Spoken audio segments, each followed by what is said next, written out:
CM Jagan పై దాడి వెనుక కుట్ర ఎవరిది? ఈ పాయింట్ కేంద్రంగా ఏపీ పాలిటిక్స్ అంతకంతకు హీటెక్కిపోతున్నాయి. తెనాలిలో ప్రచారం నిర్వహించిన పవన్ కళ్యాణ్ సంచలన వ్యాఖ్యలు చేశారు. అధికార విపక్షాల మధ్య మాటల యుద్ధం ఒక రేంజ్ లో కొనసాగుతోంది. ఇప్పుడు ఎలక్షన్ రాగానే ఆయనకి ఏదో ఒక గాయం జరుగుతుంది. అంటే మీ మీద ఎంత గులకరాయి పడితేనే గాయం అయిపోయినట్టు. ఏమో ఎవడు చేశాడో బాధ కలుగుతుంది. నన్ను అడిగారు ఈ రోజున స్టేట్మెంట్ ఇమ్మని చెప్పారు మా పార్టీ వక్తలందరూ. సార్ జగన్ గారికి ఇలా దెబ్బ తగిలింది అంటే నన్ను ఏం చేయమంటారన్న? ఆయనకి కొంచెం మీరు త్వరగా కోలుకోవాలని ఇవ్వంటే ఏమో అది నిజమో అబద్ధమో నాకేం తెలుసు. అతనే ఇలా టప్పులు కొట్టేసుకున్నాడో ఎవరికి తెలుసు? తెలియదు కదా. ఎందుకంటే కరెంటు పోయింది, దండలు ఉన్నాయంట. ఆ దండల్లో వాళ్ళే రాయిపెట్టి కొట్టుకున్నాడేమో, లేదు నిజంగా పోని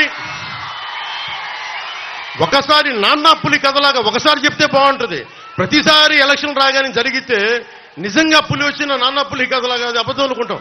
ఈ సెంటిమెంట్ డ్రామాలు దయచేసి ఆపండి. ఈ నాటకాలు భరించలేకపోతున్నాం. ఎవడన్నా మనిషిని ఎవడు నమ్ముతాడా? ఎవడో రాక్షసులు అయితే తప్ప ఇలాంటి ఆలోచన వస్తుందా? మనిషిని వాడికి ఎవరికైనా వస్తుందా? అటాక్ అంటే కొట్టుకుంటారా అనడానికి ఎట్లా వస్తుంది? అంటే జనం ఉమ్మేస్తారు మొహం మీద అనేది ఉండాలి కదా. వీళ్ళకి ఆలోచన కూడా ఉన్నట్లేదు. శాంతియుతంగానే ఎదుర్కొంటూ వచ్చాం. ప్రజలకు తీర్పుకోవటం, ప్రజలు కూడా అట్లే ఆదరించారు. ఈరోజు కూడా అంతే.